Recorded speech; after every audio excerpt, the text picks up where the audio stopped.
नमस्ते, welcome to संवाद। आज कुछ बहुत बेसिक चीज़ों के बारे में बात करूंगी, लेकिन उससे पहले थोड़ा सा रिवीजन कर लेते हैं। पहले के कुछ वीडियोस में मैंने आपको कुछ ऐसी प्रैक्टिसेस बताई थी जो अगर आप साल भर कंटिन्यू कर लेते हैं तो आप अपने आप में बहुत बड़ा बदलाव देखेंगे। साथ ही साथ आपको दूसरे लोग पूछेंगे कि आप ऐसा कुछ विशेष कर रहे हो जिससे कुछ तो बदलाव दिख रहा है, बता नहीं सकते लेकिन कुछ बदलाव है। तो उन प्रैक्टिसेस में से मैंने सबसे पहले आपको कहा था कि सेल्फ लव ज़रूरी है, और सेल्फ लव में सबसे फर्स्ट बहुत ज़रूरी प्रैक्टिस जो होती है वो होती है मेडिटेशन। उसके बाद मैंने बताया था आपको ग्रैटिट्यूड जर्नल के बारे में, रोज़ मेंटेन करना है उसे। उसके बाद मैंने आपको बताया था कि अफर्मेशन करनी है, कैसे आप आपके माइंड को रीप्रोग्राम कर सकते हैं। और उसके बाद बताई थी होओपोनोपोनो प्रैक्टिस। अगर आप सिर्फ ग्रैटिट्यूड और होओपोनोपोनो भी कर लेते हैं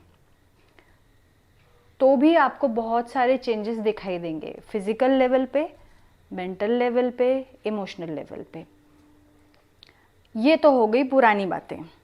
मुझे नहीं पता आप में से कितने लोग इन प्रैक्टिसेस को कंटिन्यू कर रहे हैं, नहीं कर रहे हैं, पर मैं अपने अनुभव से आपको बता सकती हूँ क्योंकि मैं इसे फॉलो करती हूँ, बिना किसी गैप के फॉलो करती हूँ और मैंने इसका अनुभव लिया हुआ है। अब बात आती है दो ऐसी प्रैक्टिसेस के बारे में बात करेंगे जो हम कर रहे हैं बट इफ़ेक्टिवली नहीं कर रहे हैं। पहला है सांस लेना और दूसरा है उपस्थित होना वर्तमान में। फर्स्ट होता है, अब आपने सोचा होगा कि सांस लेना ये तो कोई बहुत रॉकेट साइंस नहीं है, सांस लेने में क्या दिमाग लगाना है। पर आप थोड़ा सा पीछे जाइए और रिवाइंड करने की कोशिश करिए। जब आपको गुस्सा आता है तब आपकी श्वास गति कैसी होती है? जब आप एक्साइटमेंट में होते हैं तब आपकी श्वास गति कैसी होती है?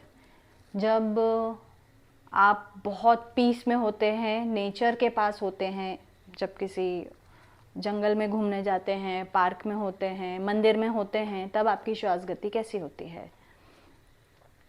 कुल मिला के हर वक्त श्वास की गति अलग अलग होती है, कभी गहरी होती है, कभी छोटी होती है, उथली होती है।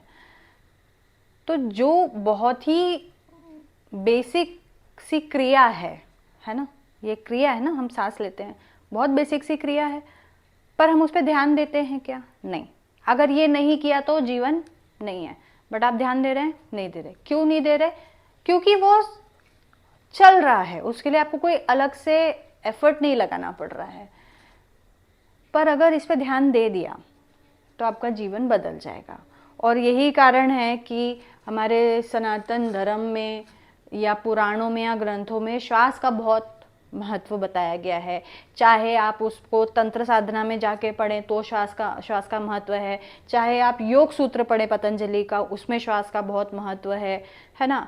डेली एक्सरसाइज में भी जब लोग बहुत ज़्यादा डिप्रेस्ड होते हैं, डॉक्टर के पास जाते हैं, तो वो उनको फर्स्ट एक्सरसाइज बताते हैं कि आप ना थोड़ा सुबह उठ के नेचर के पास जाओ, डीप ब्रीदिंग किया करो। क्या होगा डीप ब्रीदिंग करने से? जब आप डीप ब्रीदिंग करते हैं आपका सारा ध्यान अपने ऊपर आ जाता है। क्या आपने कभी सोचा है कि मैं जब सांस लेती हूँ तो वो कैसे अंदर हमारी ऑक्सीजन जाती है, कैसे कार्बन डाइऑक्साइड बाहर निकलती है? मैंने जब तक इस बारे में नहीं जाना था तब तक मैं भी यही गलती करती थी। ऑक्सीजन लेना, कार्बन डाइऑक्साइड छोड़ना, बट क्या पूरा ऑक्सीजन अंदर जा रहा है? नहीं जा रहा है। क्या पूरा कार्बन डाइऑक्साइड बाहर निकल रहा है? नहीं निकल रहा है। तो ये तो प्रक्रिया आधी आधी हो रही है, तो आपके शरीर को लाभ भी आधा ही मिल रहा है। इसलिए प्राणायाम करने पे इतना जोर दिया गया है कि आप सुबह उठें, प्राणायाम करें। तो जिन लोगों को लगता है कि इससे क्या फ़ायदा होगा प्राणायाम करने से, करें और उसका अनुभव लें क्या बदलाव आया है। साथ में दिन में जब कभी भी आपको, अब क्योंकि आप ये बात जान गए हैं कि श्वास लेना कितना ज़्यादा इम्पॉर्टेंट है, गहरी सांस लेना कितना ज़्यादा इम्पॉर्टेंट है। तो दिन में जब कभी भी आपको ध्यान आए, बहुत ज़रूरी है आप अपनी श्वास पे ध्यान दें। क्या आप पूरी गहरी सांस ले रहे हैं? क्या आपके फेफड़े पूरे उस श्वास से भर रहे हैं? क्या पूरा बाहर निकल रहा है? ये एक योग में बहुत महत्वपूर्ण क्रिया मानी गई है। इसलिए पहला तो ये कि अपनी श्वास पे ध्यान दें। दूसरा, वर्तमान में उपस्थित होना। क्यों ज़रूरी है वर्तमान में उपस्थित होना? जब बहुत सारे लोग लॉ ऑफ अट्रैक्शन की प्रैक्टिस करते हैं तो बोलते हैं कि प्रेजेंट में रहने को बोला जाता है, प्रेजेंट में रहने को बोला जाता है। आखिर प्रेजेंट में रहना है क्या? देखिए, जब आप प्रेजेंट में रहते हैं तो ये तो आप मानेंगे ना कि आपका प्रेजेंट उतना ख़राब नहीं है, जितने भी टेंशन होंगे। लेकिन अभी भी अगर आप ये बैठ के वीडियो देख रहे हैं तो आपके हाथ में मोबाइल है या जिस भी डिवाइस पे देख रहे हैं, आप आराम से अपने घर में बैठ के उसको देख रहे हैं या जहाँ कहीं भी बैठ के देख रहे हैं। शरीर आपका बैठने की स्थिति में है, यानी कि आपका शरीर स्वस्थ है। आपके पास इंटरनेट कनेक्शन है, आपके पास मोबाइल है, आप बैठ पा रहे हैं, आपका रोज़ का खाना हो रहा है, यानी बहुत कुछ जो है वो अच्छा चल रहा है। इसलिए आप अपने वर्तमान को अच्छा बोल सकते हैं। बट आप बार बार खींच खींच के किसको लाते हैं? पास्ट को लाते हैं। उसका कोई मतलब नहीं है, वो पास्ट हो चुका है। इसीलिए बोला जाता है कि वर्तमान में रहें। क्यों? क्योंकि भविष्य की चिंता करके कुछ नहीं होगा। जब आपका वर्तमान अच्छा होगा तब आप आपका भविष्य अच्छा बनाएंगे। फॉर एग्जाम्पल, अगर आप एक रास्ते पे जा रहे हैं गाड़ी चलाते चलाते और किसी एक रेडियो स्टेशन पे गाने सुन रहे हैं, वो गाने आपको पसंद नहीं आ रहे हैं, आप तुरंत क्या करते हैं? रेडियो स्टेशन स्विच कर देते हैं, दूसरा लगाते हैं। वो नहीं पसंद आता, तीसरा लगाते हैं। तो जो आपके पसंद के गाने होते हैं आप वो सुनते हैं। तो यहाँ पर वो ये विधि क्यों नहीं लगाते? मुझे नहीं पसंद ये सिचुएशन, मैं इसके बारे में नहीं सोचूंगी, ये हो चुका, ख़त्म करो इसको। अभी अभी क्या है? अभी बहुत अच्छा है। तो वर्तमान में रहने की सबसे ईजी विधि, बहुत सिंपल टेक्निक ये होती है, आप जो कर रहे हैं उसे 100% फोकस के साथ करें। इसका मतलब ये है कि अगर आप खाना खा रहे हैं तो आप सिर्फ खाना खाएंगे। उस खाना खाने की क्रिया में आप टीवी नहीं देखेंगे, आप रिमोट नहीं चलाएंगे, आप मोबाइल नहीं चलाएंगे।